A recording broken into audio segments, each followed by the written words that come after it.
que al final es todo un complejo, no es solamente un agente, ¿no? Si bien es una de las más comunes, no solamente es bordetela, sino es un conjunto de virus y bacterias que pueden generar ciertos signos respiratorios. Tú puedes ser un portador asintomático, al final pueden llegar incluso a la guardería, lo revisan y el perro está bien, su examen físico no te presenta ninguna alteración evidente de enfermedad. Entonces, si su tutor llega a salir a algún sitio donde algún perrito estornudó, tosió y se le pegó el bicho en la ropa, eso puede actuar como un fomite. Pero todos estos perritos susceptibles, perritos viejitos, cachorritos, puede ser más fácil que presente estas condiciones. Normalmente las vacunas anuales, las que siempre se tendrían que poner en un perrito, o sea, las obligatorias, ya traen, por ejemplo, protección contra parainfluenza, adenovirus y generalmente aplicamos extra la bordetela.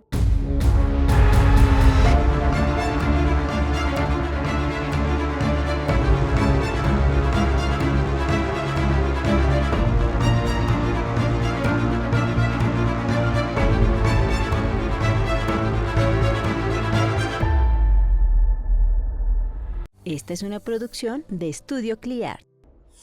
Hola, bienvenidos a su podcast Entre Vets y Peludos. Hoy vamos a hablar de un tema, pues ya casi el invierno nos está tocando a la puerta.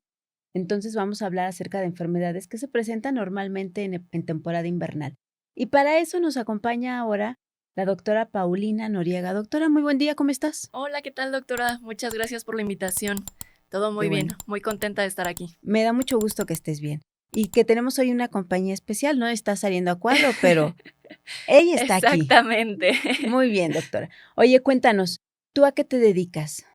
Bueno, pues yo soy médico veterinario egresado de la UAC, orgullosamente, queretana. Después hice una especialidad en la UAM, en Medicina Interna y Cirugía de Perros y Gatos. Y actualmente soy directora del Hospital Veterinario Muno, aquí en Querétaro. Entonces, experiencia en perritos y en gatitos, ay, Claro, más de 10 años. imagínate ya, entonces sí. Siempre les digo que todos los que vienen aquí vienen a regalarnos conocimiento, porque hay muchas cosas que los tutores no saben y a veces justo por desconocimiento es que suceden varias cosas que podemos prevenir. Y entonces, pues hoy vamos a hablar de enfermedades, como les decía en un inicio, que pueden atacar en esta temporada invernal. Claro. Así que vamos a empezar con bordetela. Bordetela es como de las más comunes, pero que también se puede prevenir. Claro. Creo que bordetela es como una de las más conocidas o de las que la gente puede saber un poquito más, ¿no? Es la típica que todo el mundo recomienda esa vacuna para. Pero sí me gustaría recalcar un poco que al final es todo un complejo, no es solamente un agente, ¿no? Si bien es una de las más comunes, no solamente es bordetela, sino es un conjunto de virus y bacterias que pueden generar ciertos signos respiratorios. Así es. Y pues vamos a tratar algunas de esas tantas enfermedades. No nos da tiempo hoy de Claro. todas, pero sí algunas, Sí, las principales o las más comunes, ¿verdad? Que claro. se van presentando. Y cuéntame, por ejemplo, un tutor en casa, ¿cómo se puede dar cuenta de que su perrito tiene algo que posiblemente puede ser bordetela? Esto no es algo específico, lo primero que voy a decir, y sería darnos cuenta de los hábitos de nuestros perritos, ¿no? Lo primero que deja de hacer un animal que al final no te va a decir, oye, me estoy empezando a sentir con el cuerpo cortado, me estoy empezando a sentir mal, tengo fiebre, es dejar de consumir sus alimentos de manera rutinaria. Entonces, si nosotros sabemos específicamente que Fifi se come su platito de croquetas todas las mañanas de manera completa y hoy no se la comió, hay un foquito rojo por ahí, ¿no? Pueden estar más cansados, que tengan un poquito más de sueño, que no quieran salir a los paseos, que empiecen con una tos, pero no una tos pues esporádica, ¿no? Una tos que ya está siendo más recurrente, una tos seca, que puede llegar a describirse incluso como un graznido, como un sonido que haría un pato, ¿no? Una tos de perro, le diríamos comúnmente. Entonces, esas son como las primeras cuestiones que habría que checar. O incluso cuando vamos a ponerle el collarcito, si traccionamos un poco de él y empieza a toser, cosa que normalmente no hacía, es otra cuestión como un foquito rojo para poderlo identificar. Ok, entonces esas son alarmas que podemos ver en casa de que algo está pasando. Claro. Oye, pero también puede ser que a lo mejor aparentemente nosotros no vemos enfermo a ese perro, pero ya tiene la bacteria. ¿Cómo ese perro puede contagiar a otros perros aparentemente que no tienen ninguna sintomatología aún o no la hemos Claro. visto?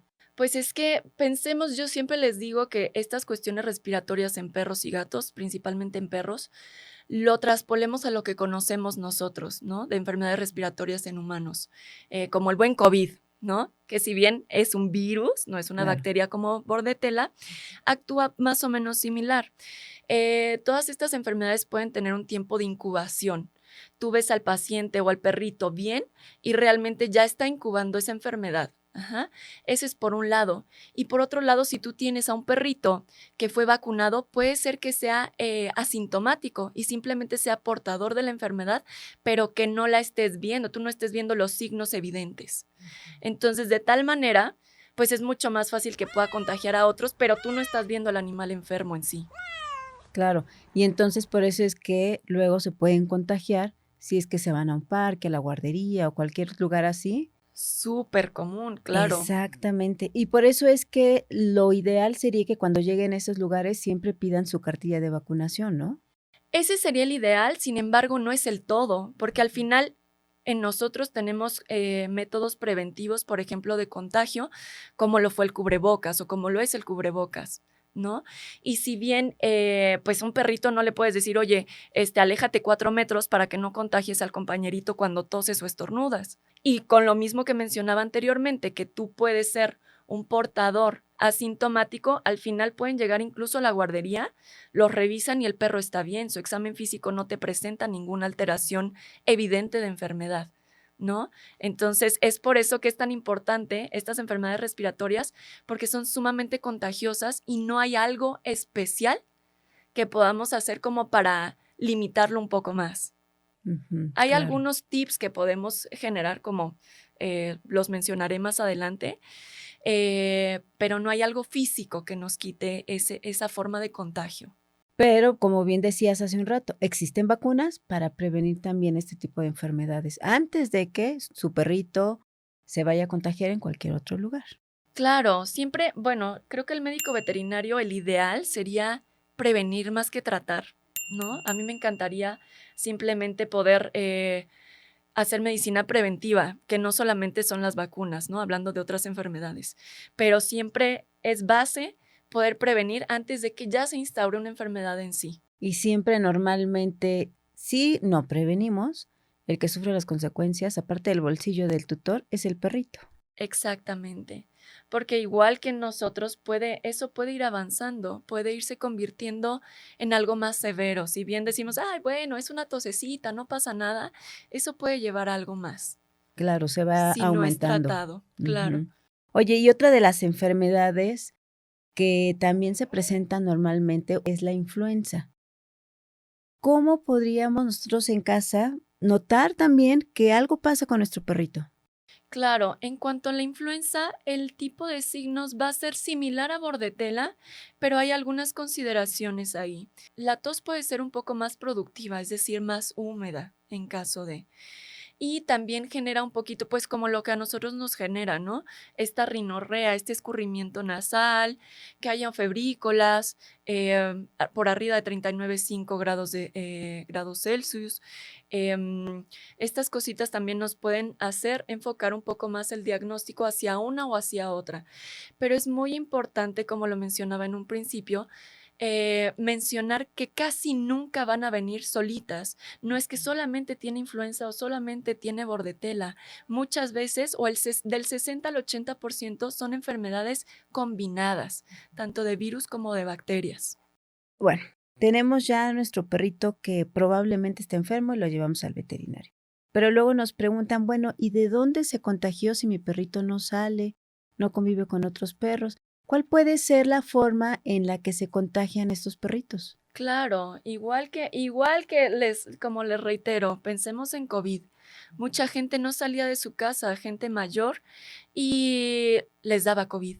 ¿Por qué es esto? Porque al final estas enfermedades se pegan a superficies, ¿no? Y una superficie puede ser desde un sillón hasta la ropa de una persona. Entonces, si su tutor llega a salir algún sitio donde algún perrito estornudó, tosió y se le pegó el bicho en la ropa, eso puede actuar como un fomite. Y entonces un fomite es una cosa que hace que se lleve el bicho a otro sitio. Si bien al humano no le va a dar esa enfermedad, la puede transmitir por esa vía, ¿no? O incluso platos, si salen a pasear, el pasto, o sea, en cualquier superficie puede quedarse. También pudiera ser el calzado. Salimos a la calle, llevamos ahí, Exactamente, traemos a la casa y entonces el perrito se enfermó. exactamente, sin haber salido absolutamente nada. Exactamente, sin haber convivido con otro perrito más. Oye, pero entonces, ¿qué grupo de perritos son como los más susceptibles a enfermarse? Abarcaríamos de todas las enfermedades respiratorias infecciosas, pero son todos aquellos que tienen alguna otra comorbilidad. ¿A qué le llamamos comorbilidad? A que tiene una condición especial que hace que la barrera natural de su cuerpo no pueda combatir o atacar a ese bicho, dígase virus o dígase bacteria, como son perritos braquicéfalos, estos chatitos, ¿no? Que ellos, por la anatomía que tienen, ya tienen una vía respiratoria irritada constantemente. Estos perritos cardiópatas, perritos inmunosuprimidos, por ejemplo, los perritos que tienen cáncer, algún perrito que pueda llegar a tener alguna condición autoinmune que esté cursando con un medicamento corticosteroide, por ejemplo, que esté inmunosuprimido, todos aquellos que tengan ciertas comorbilidades va a ser más susceptible. Ajá. Porque Claro. tenemos que pensar que no solamente es que el bicho entre, nosotros podemos estar constantemente en contacto con bichos, pero si tu cuerpo no tiene esa capacidad de combatirlo o de repelerlo, pues te va a dar la enfermedad. Claro, y como dijiste bien hace rato, puede ser que sea una combinación de bacterias, de virus, y entonces todo va dificultando la salud de esa mascota, de Claro. ese perrito.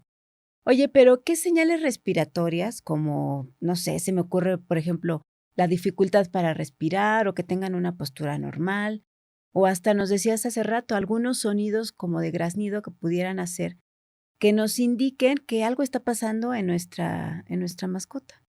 Ok, pensando en que ya se estuviera agravando un poco más el cuadro, ¿no? Que no fuera solamente de vías respiratorias altas, como es lo sutil que te puede generar una bordetela, una influenza, una parainfluenza. Si ya entonces dejamos que eso pase y baje un poco más la infección, podemos ver ya signos, por ejemplo, de neumonía, en donde ¿qué tendría que ver el tutor para poderse alarmar? Pues esa dificultad para respirar, desde el aleteo nasal. En lugar de que respire y la naricita se quede completamente estática, vas a ver que va a empezar a intentar hacer más esfuerzo cuando introduce aire. Eso sería uno. Otro, que el perrito no se quiera ni siquiera acostar, que esté en una posición ortopneica, es decir, que abra los brazos y trate de jalar aire. Ajá. Porque eso quiere decir que ya le está costando trabajo generar esa oxigenación adecuada. Que le veas la lengüita morada, siendo un pacientito, por ejemplo, excluyendo a los pacientes que tienen por naturaleza la lengua morada, como el chau chau. Que tenga una tos súper productiva y que no pueda hacer sus actividades normales, como comer, porque está tosiendo en todo momento, o que cuando está dormido tenga una frecuencia respiratoria más alta de 30 respiraciones por minuto. ¿Qué quiere decir eso? Que en total descanso y totalmente dormido, tú veas que tu perrito, el tórax, rápidamente se está moviendo. Ajá. Esos serían señales de alarma. Oye, ¿y se puede presentar como rápido, como de un día a otro, algún problema, por ejemplo, como nos decías, de neumonía? Sí puede ser tan rápido como eso, porque al final, como te decía, es un proceso de incubación y dependerá, no es lo más común en un perro sano o en un perro que no tenga ninguna otra cuestión, pero todos estos perritos susceptibles, perritos viejitos, cachorritos, etcétera, puede ser más fácil que presente estas condiciones. Claro, entonces, igual que con nosotros, los perritos cachorros, los perritos ya los viejitos, hay que cuidarlos más porque son más susceptibles. Claro. Ok. Ujú. Oye, y por ejemplo, ¿cómo influyen esas enfermedades previas a la exposición al frío? ¿Aumenta o se presentan igual o cómo es? Claro, aquí siempre me viene a la mente mis padres, ¿no? El típico, ponte el gorro para que no salgas y no haya cambio de temperatura brusco. Y la realidad es que sí tiene un fundamento científico esto. Ajá. Toda nuestra barrera respiratoria, haz de cuenta que hay un aparato que se llama el aparato mucociliar, ajá, que son varios componentes, entre ellos el moco. El moco tiene que ser fluido, ajá, para que vaya atrapando esos agentes infecciosos y los vaya eliminando. Existen también los macrófagos, que son como los que están ahí vigilando que si llega algún bicho lo pueda atrapar para contenerlo, ¿no? Y también existen los cilios. Son como pequeñas celulitas que tienen como vellitos y hacen que eso se vaya moviendo y vaya moviendo el moco. Si ese moco se queda estático, promueve que esos bichos se queden ahí y entonces se instaura una infección. ¿Qué hace el frío, por ejemplo? Estos van teniendo cierto movimiento y conforme va pasando, va bajando la temperatura, van perdiendo movimiento hasta el punto en el que se pueden quedar totalmente estáticos. Y entonces eso hace que muy fácilmente pueda, si ya está el bicho ahí, introducirse. Más fácil. Más fácil. Entonces sí influye el frío, la temperatura. Por supuesto que sí es un factor. Ajá. Ok. Siempre y cuando los agentes estén en el ambiente. Entonces, en estas temporadas de frío se conjuntan los dos.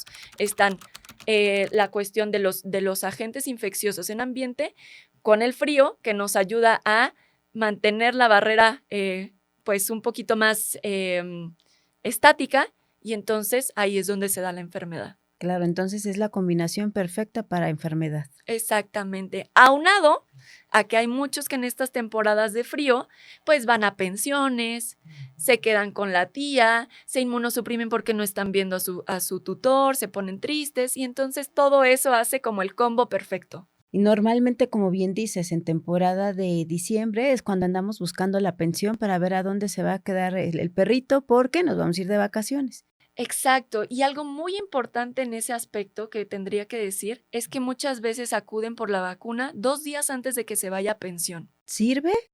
No, eso depende de la vacuna que se aplique. Por ejemplo, para bordetela hay 3 tipos de vacunas. Ajá. Y cada una de ellas genera una inmunidad, un pico de inmunidad en cierto tiempo, ¿vale? La que normalmente se utiliza sería la inyectada muchas veces porque es la más fácil, ¿no? Pero es la que menos inmunidad, la que más retrasada genera su pico de inmunidad, que es alrededor de 15 días. Entonces, si yo voy a aplicar la vacuna 2 días antes de que se vaya a la pensión, pues es como si no hubiera aplicado absolutamente nada. Claro. Existen otras, por ejemplo, que son la intranasal y la oral en cuanto a bordetela, si hablamos de bordetela. Sí, de bordetela. Y esas tienen una acción mucho más rápida, de 3 a 5 días, de 5 a 7 días. Entonces, también habrá que valorar justo eso, ¿no? No esperar a que ya nos vamos a ir a la pensión de un día para otro, ya conseguí dónde, y entonces ahí luego pongo la vacuna antes, o a veces incluso se las ponen llegando Antes a la de pensión, entrar. estando ahí en la pensión. Sí. Eso realmente no nos sirve para proteger. Así es. Y de hecho también algo importante es que, por ejemplo, la intramuscular se tiene que poner una revacunación. Exactamente. Entonces, no nada más desde ya póngasela porque ya al rato se lo tengo que dejar en la pensión. Lleva un proceso. Y justo las otras 2 vacunas, que son la intranasal y la oral, nos genera una mayor protección, porque lo que hace es un virus vivo atenuado. Entonces, lo que hace es como simular esa enfermedad. Y justo por dónde entra por boca o entra por nariz. Y entonces protege esa mucosa justo para que tenga esa memoria y cuando se enfrente realmente al bicho de campo, ya sabe cómo actuar.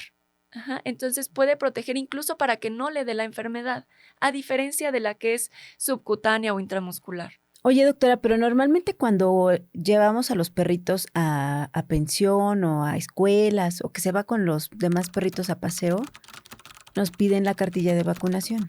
¿Con qué intervalo deberíamos de aplicar entonces las vacunas? Porque luego queremos aplicar las vacunas un día antes de que se metan a la pensión. Normalmente las vacunas anuales, las que siempre se tendrían que poner en un perrito, o sea, las obligatorias, ya traen, por ejemplo, protección contra parainfluenza, adenovirus y generalmente aplicamos extra labor de tela. Ajá. Eso es una vez al año, ¿no? Debería de estar constantemente actualizado así, ¿no? Sin esperar que vaya a ser el viaje o la pensión para poderlas aplicar, que sea ya de manera rigurosa, rutinaria.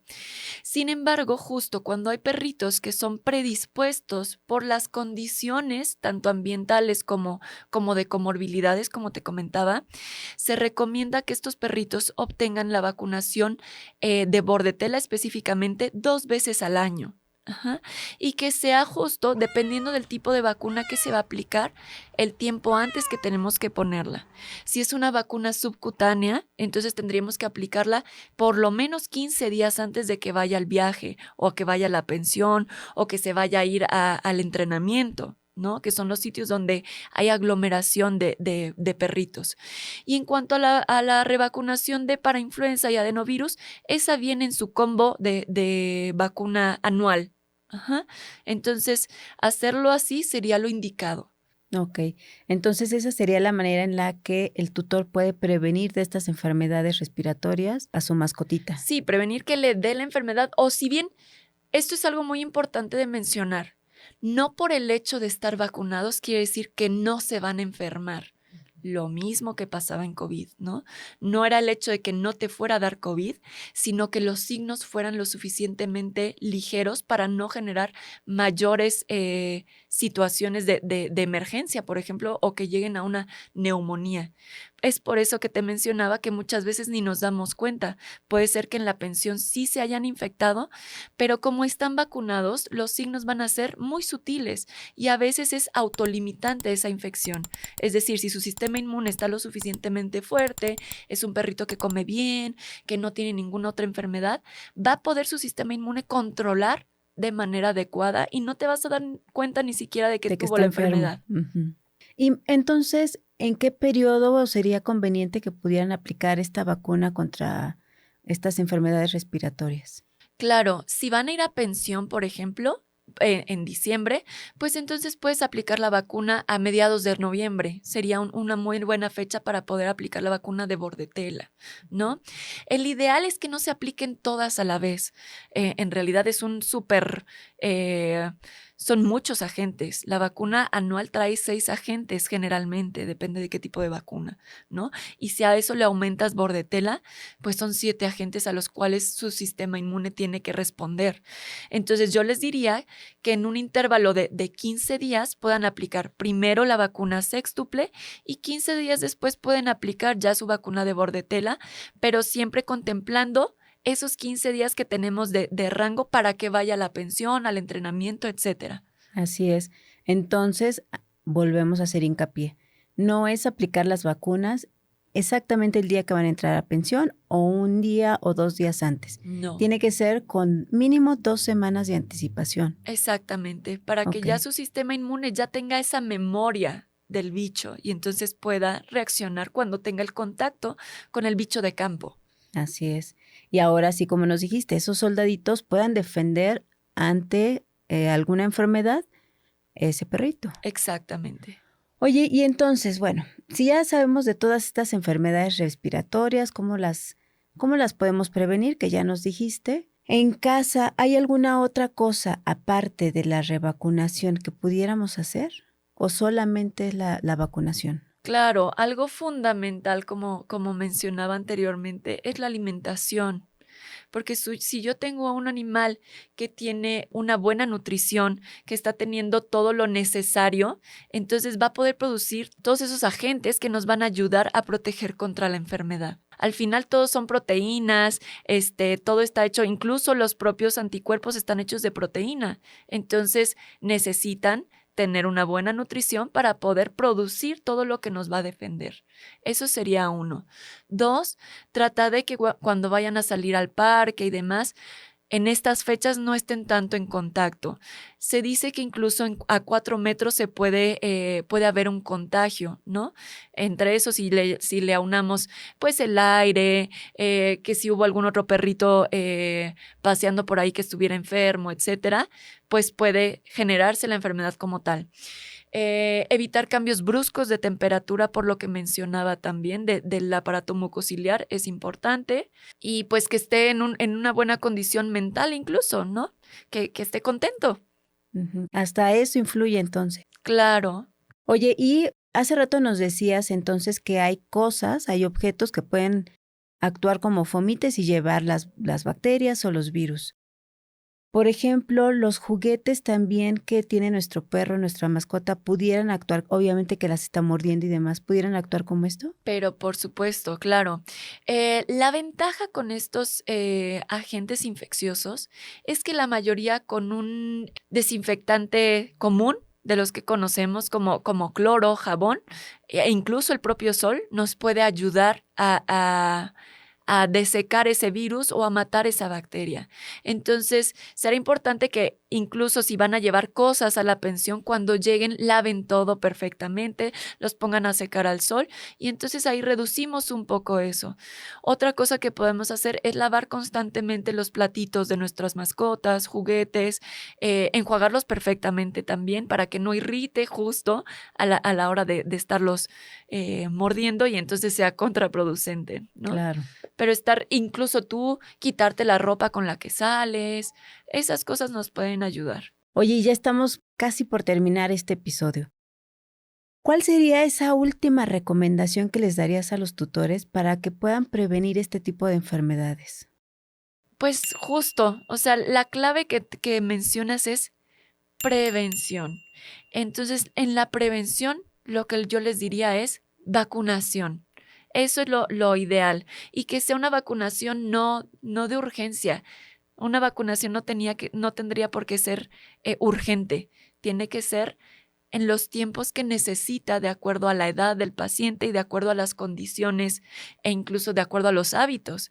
Si son perritos que van constantemente a guardería, como les decía, revacunar cada 6 meses contra bordetela, buscar qué tipo de vacunas de bordetela maneja su médico veterinario, que puedan pedir un poco más información al respecto y entonces de esa manera puedan protegerlos.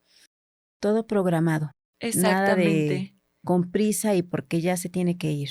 Exactamente. Entonces sería prevención programada. Exactamente. Justamente. Ok, doctora, pues te agradezco muchísimo que nos hubieras compartido todo este conocimiento, porque a veces, como les decía en un inicio, por desconocimiento suceden muchas cosas que podemos ahorrarnos.